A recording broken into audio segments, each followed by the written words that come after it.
this was fun, y'all. This is a very highly challenging athletic workout. I'm gonna show you some aggressions. This is exhausting in a whole other way. So we're gonna start off working on a single leg hinge. We're gonna have 2 dumbbells. I'm gonna work that hinge here. I'm gonna work those hands back towards the ankles, moving at my hip only. We're gonna get a few sets of warm up with 6 to 8 reps here, just getting that brain and that body working. Then we're gonna have those same dumbbells, so we're gonna weight it all, and just doing a nice little lunge. Loading up and pushing back up, okay? Our move is gonna be adding those 2 together. So, when we're actually getting into the working sets, we're gonna hinge, we're gonna clean, and use that energy from the hinge to propel us forward, propel the weights up, we're gonna catch in that front lunge position. So the energy coming up is gonna get those dumbbells moving so we can catch them. So we're not doing a curl. We can also use kettlebells on these, you'll definitely need it then. Move the weight up so you can see how, as I come up, the weight keeps going. I'm not moving it, I'm steering it. I'm the steering wheel. So we hinge, we catch, and we use that momentum to carry us forward, and then we catch ourselves in that lunge position. I don't want that back knee to hit. We're gonna try to get 5 to 6 of these. You'll come back up and you'll reset. Think about each rep. Take your time. We're not trying to go fast.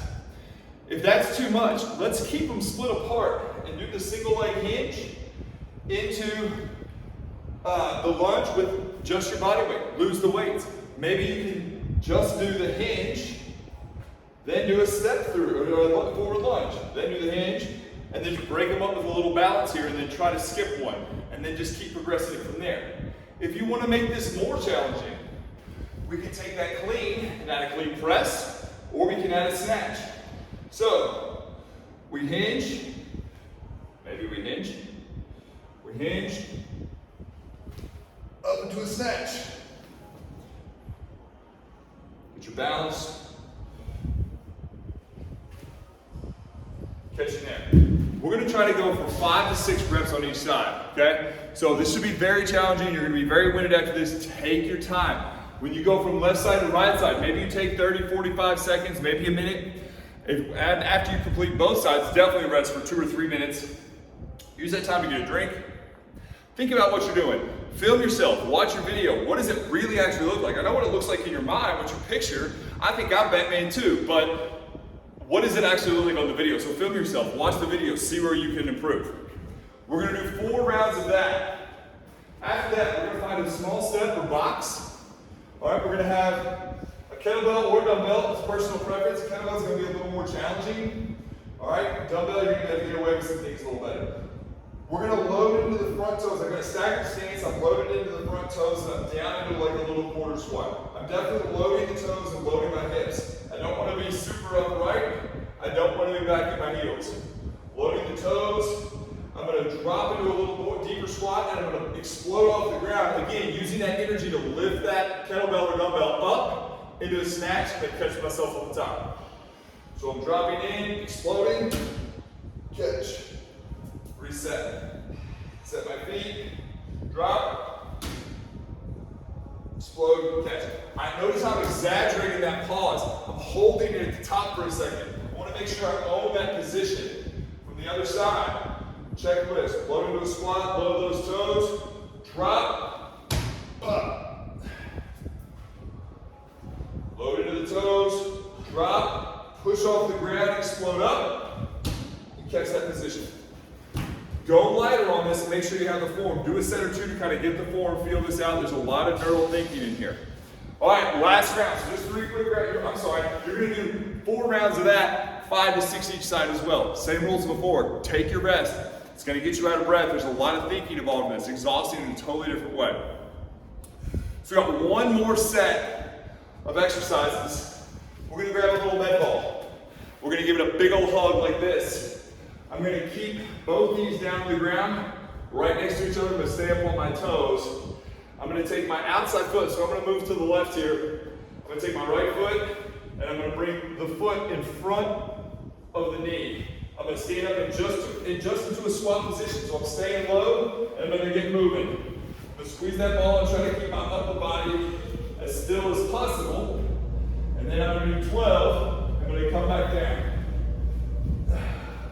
So we're getting our hips moving here. You're getting your heart rate sky high. You're using your core to stabilize your pelvis while your hips are causing chaos. And just to show you kind of the actual pattern, so I start kneeling. I take my foot in front of my knee, come up, stay in my squat, drop behind. Come in front, and then drop behind. Okay? We'll do 12 down and 12 back up. Then we're gonna go to dips. So I've got my parallel bars, whatever dip setup you have is fine. The nice thing about these is I'm able to keep, if I need to, my feet on the ground to give me a little assistance. We're gonna get our body weight up into our upper body. If you need to replace your feet here, fine.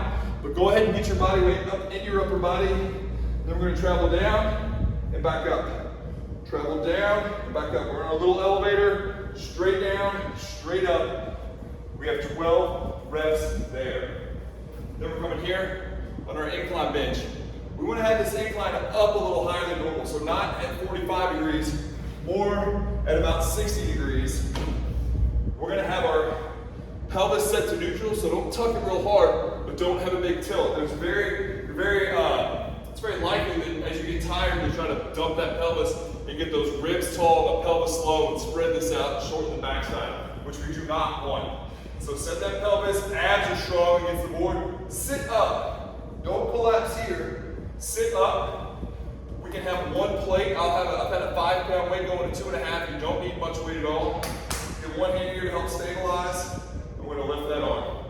We're gonna try to get that arm as long as possible. And remember, we're moving it. We're not flinging it. We're moving it. Nice smooth movements. Reach up, pull down. We're gonna get 8 to 10 each side. We'll do 4 rounds of that. So, those first 2 exercises, they're by themselves, they're solo, but they're exhausting. If you want to get some extra pull-ups in, some people have requested those, that's a good place to put those is after those snatch step-ups. You can add pull-ups to that if you want, okay? And then we have our lateral ball walks, our dips, and then our external rotation with the raise there. Okay, so we'll do 12 of those, we'll do 12 of the raises, we'll do 10 dips, and then we're doing 12 walks each direction with that lateral ball walk, and we'll do 4 rounds there. So that's our workout for the day. If you have questions, comments, shoot them below. We appreciate you all getting in with us. Give us a follow at BFit Gyms. Love and appreciate y'all.